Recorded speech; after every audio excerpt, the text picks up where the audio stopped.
Welcome to SiGMA TV. I'm delighted today to be joined by Mark Grech. We're here at the offices of Game Lounge. We're going to be talking about sports betting. We're going to be talking about Slot Tracker. We're going to be talking about COVID, Japanese markets, and so much more. Mark, thank you so much for having us here at your offices at Game Lounge. It's so cool to be hanging out with you. I guess my first question relates to your journey over the past 10 months, because, of course, we've been in this COVID pandemic period, which for gaming has actually been, or iGaming has been very good, because we've seen that 14% market of gaming grow as people migrate online. But of course, sports and sports betting has been devastated. So how have things been for you at Game Lounge?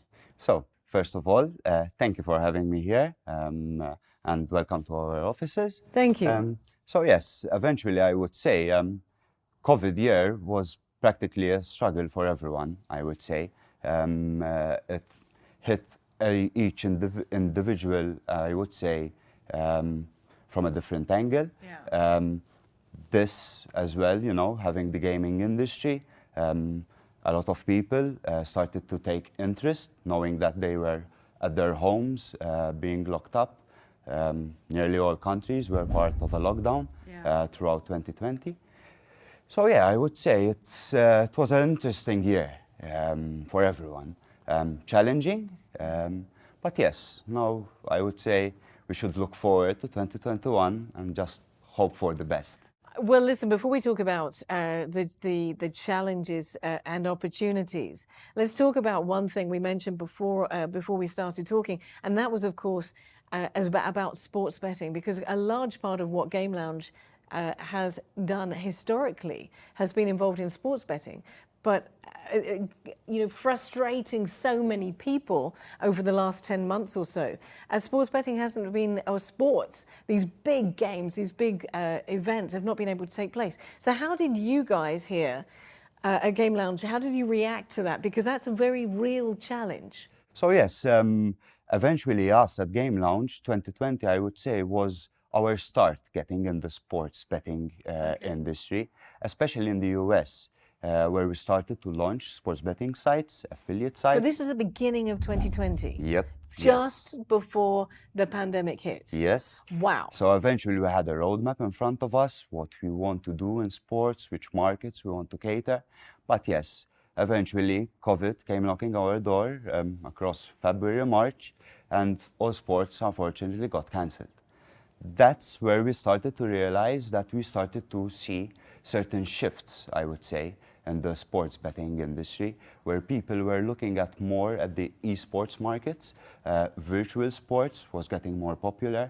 You know, we had Formula One is another good example. We had like four famous people, drivers that took the Formula One race online for the spectators still to keep on looking, and you know, it was very fun at the same way, where even the drivers themselves were like getting into it, because it's a challenge at the end of the day. So yes, but yes, back to sports, I would say it was a challenging year for us, even knowing that we had a new acquisition, Betting Matrix, which eventually nowadays we migrated on one of our premium domains, which is betting.com.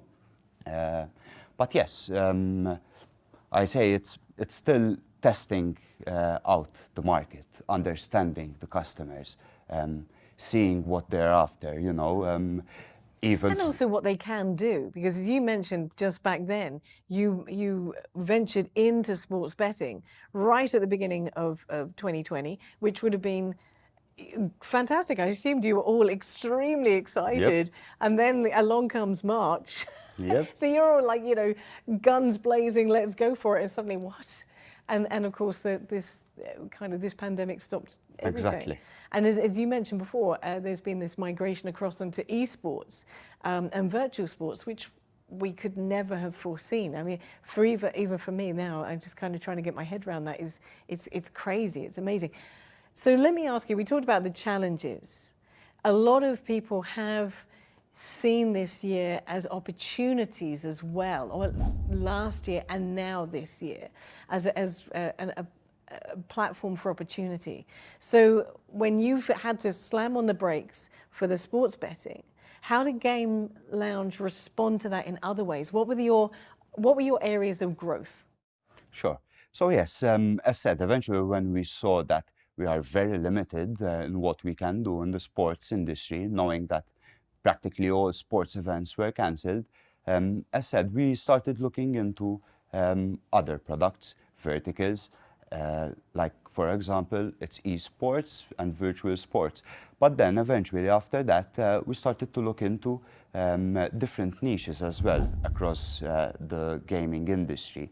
You know, again, we're an affiliate company mainly, so we need to accommodate our customers, our users, including educating them how the industry works, how sports betting works. It's the same when it comes to the casino side, where a customer needs to understand how to deposit, how to withdraw, how to look into the games. You know, you have multiple providers, multiple bonuses. But and you're offering. talking about particular regions, aren't you? Because here in Europe, iGaming and sports betting and casino is well understood.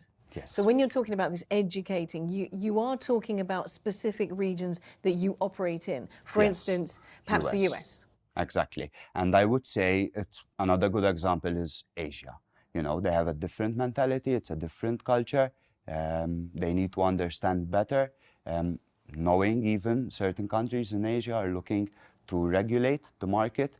You know, looking at Japan last year, they had a gambling awareness week. It was based in May, where the government set it up in order to start educating the users and the customers that are interested, knowing that, you know, there's pretty a good number on online casinos around. So yeah, I feel it's good that, you know, they start to prep up the user, not so when they're regulated, you know, it's a big thing, like what's happening in the US, you know, they're still understanding the market. Every state is, I would say, is tackling it from a different angle. Because every state is self-regulated, which means there isn't one rule for everybody. Exactly. And I would say you can take the US, it's a multiple countries. Exactly. So it's not just one country that is going to just have a regulated market and they can just go out. Every state sees the gaming industry from a different perspective. Exactly. It's not a federal regulation. It's a local state regulation that must be a nightmare. Now we'll come to talk about the US in just a second, but you did just mention Japan, and I want to pick up on that because you ventured into Japan with JapanCasinos.com. Japan is still quite a way away from regulation. Just as South America, Argentina, these other countries, still quite a way away from regulation. And we're looking at 2025-26 for regulation in Japan. So how does that then affect your ventures into Japan? How does that look? What does that look like in reality? So yes. Mostly I feel that we would need to be more out there when it comes, especially knowing that the markets are going to be regulated. What I mean is that we need to educate more the customer. As said on our websites, on JapaneseCasino.com, you know, we go that extra mile. So when a customer, you know, takes a bonus or gets into a new casino, it's not just taking a bonus and that's it. We help them out. We try and, you know, vision what they want and enhance their gaming experience, I would say. And yes, mentioning the regulations, you know, there's Thailand, Vietnam, neighboring countries of Japan, which I'm pretty sure someday they will follow up and regulate, like similar that we're having in the European side, where we had Sweden regulating, then Germany now is looking into it, then we have the Dutch side as well. So yeah, I feel it's a domino effect in the long run when it comes to regulations, which I feel is good at the end of the day. I was going to ask you because, you know, you are JapaneseCasinos.com. You have an entity and a presence in Japan already, but yet the regulation is not in place. So for someone like myself, you know, I'm sitting there thinking, what does the climate there look like? What does the platform look like right now? And then how will it change? Yeah.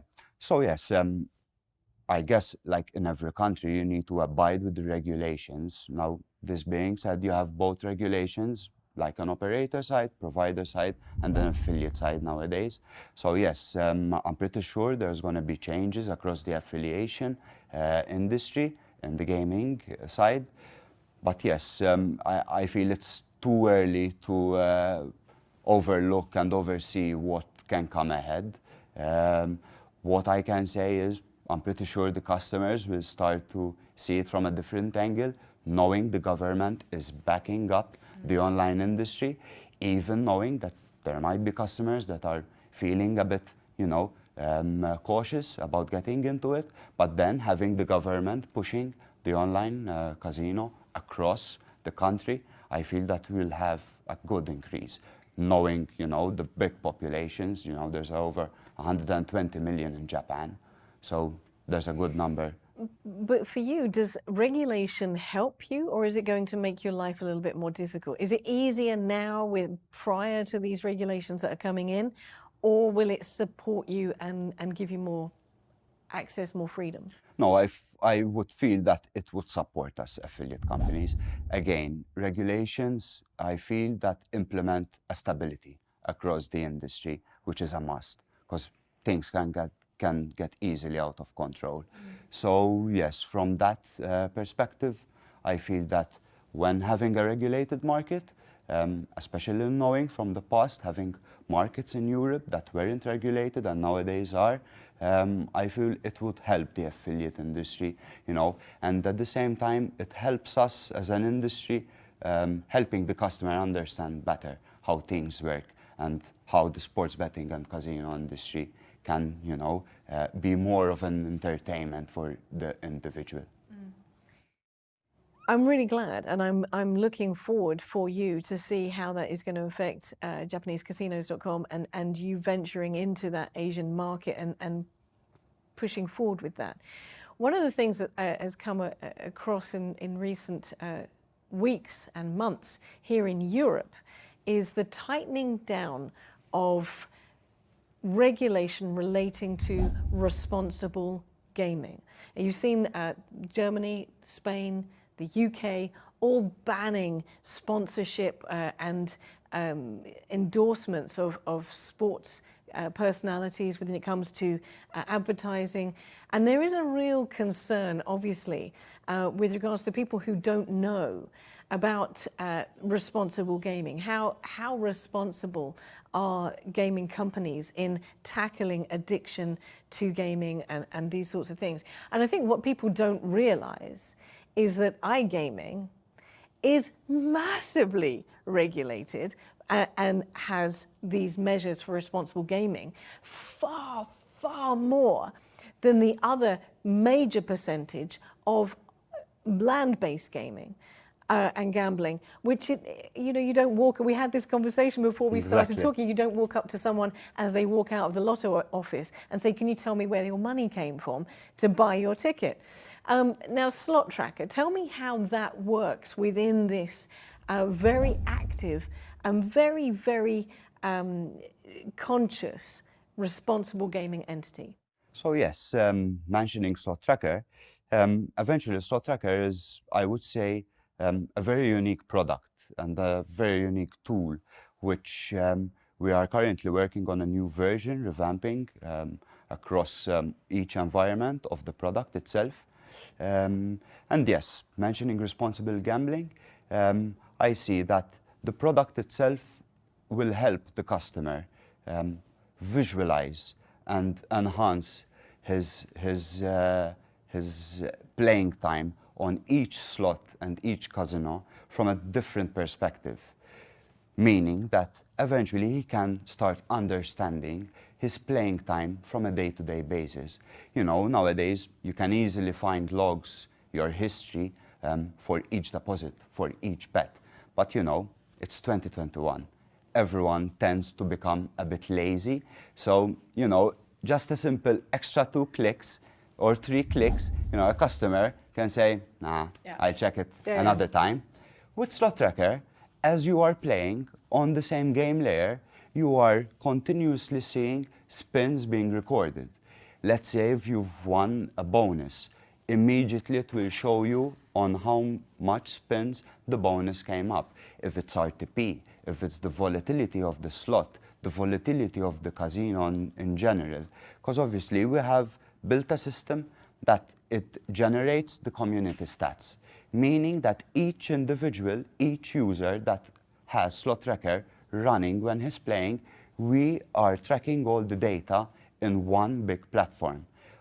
This being said, this data is going to be available for each operator and each provider as we speak. Wow. And at the end of the day, it's all going to be all for free. We're not going to charge for it. That's amazing. Yes. And reason why we see that it's going to be a big product across the responsible gambling area, because eventually it will empower the user to be always a step ahead when it comes to these regulatory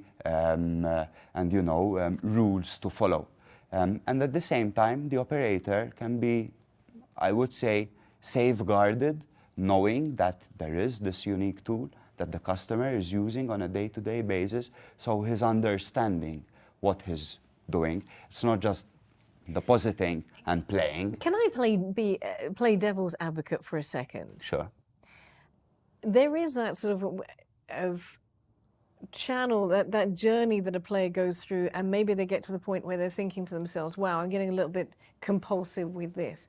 Do you actually think that such a tool like Slot Tracker, where they can see how much they've won, how much they've lost, how much time they've been playing, how many spins they have, will that actually change a player's behavior? So, I would say it's not that easy to assume, because each player has a different mentality. You have players that see it purely as a, entertainment that they go on the weekend, on a Friday night or a Saturday night. Even some people with a couple of friends, they deposit and have the fun out of it. But yes, I feel in general, yes, it would help a player, because as said, there is multiple steps to see logs, to see your history. But again, with Slot Tracker, with just a press of a button, and even while you're playing, you have a small box that it's indicating how many spins you played, how many wins you got take back. I'm going to come back to being a devil's advocate for a second, Sure. but coming back to you, I'm sure you game, you play, and if you had Slot Tracker, and maybe you do, does it change your behavior? Are you conscious? Or is it just there to deliver this responsible gaming to the industry? Does it do its job? So, I feel yes, because let's put it in a customer's perspective. You're playing a game and you're spinning for quite some time, and you've noticed that, let's say, the bonus didn't pop up yet after 200, 300 spins. Slot Tracker can help you and maybe notify you that, hey, listen, it's not paying out at the moment, you should stop. Obviously, if you don't have the Slot Tracker running in the background, you're easily going to get lost in the game. Earlier on, we talked about the US as a market. And of course, the US is made up of a vast number of regulations and regulators, because it's state by state, it's not a federal regulation, which means it's a difficult market to get into.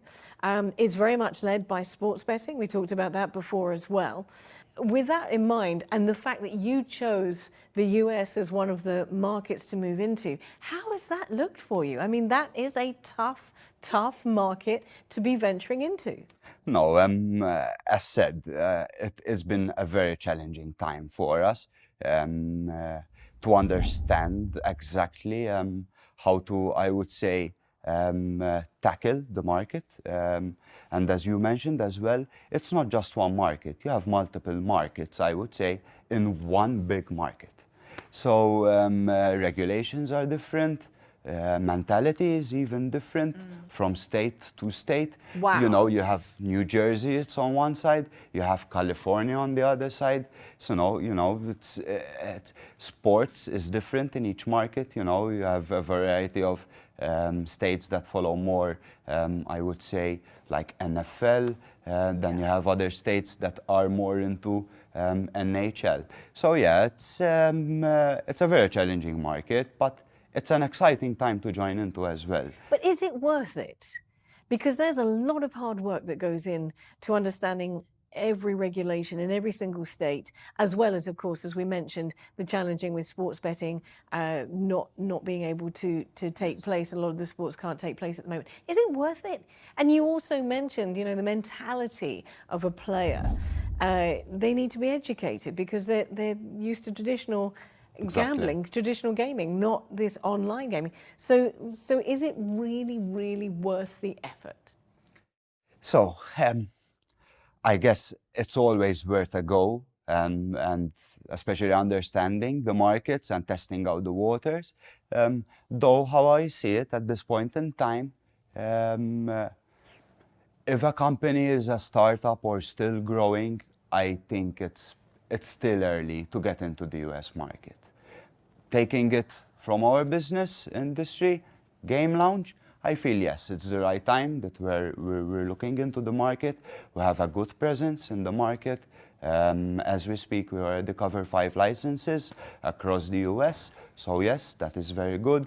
Eventually, in the long run, our aim is, you know, to be based in America as well, to have an office there. Oh, fantastic. So yes, but obviously we need to take it step by step and not just run ahead. Do have the challenges of sports betting right now. You've entered into the Japanese market, which is growing. It's in its infancy. It's seeing education being key. You're also in the US market, which is, of course, seeing the same challenges and an awful lot more. You know, Game Lounge has really set itself up for some challenges. But you sound so optimistic. So if it's possible, can you tell me what 2021 might look like for you, what you are aiming for? Sure. No, as said, this year, as the one before, I feel it's going to be an exciting year for us all at Game Lounge. We're working very hard on our slot tracker brand and tool to get it out there. And I feel that it's going to help the industry from every angle. As said, there's going to be a global side, so this is going to include the US. Knowing regulations are still being placed in the US, who knows, it can be the big next tool for them to use. But yes, you mentioned Japan as well. I feel that 2020 was a very good year for Japan. I would say year after year, Japan continues to increase.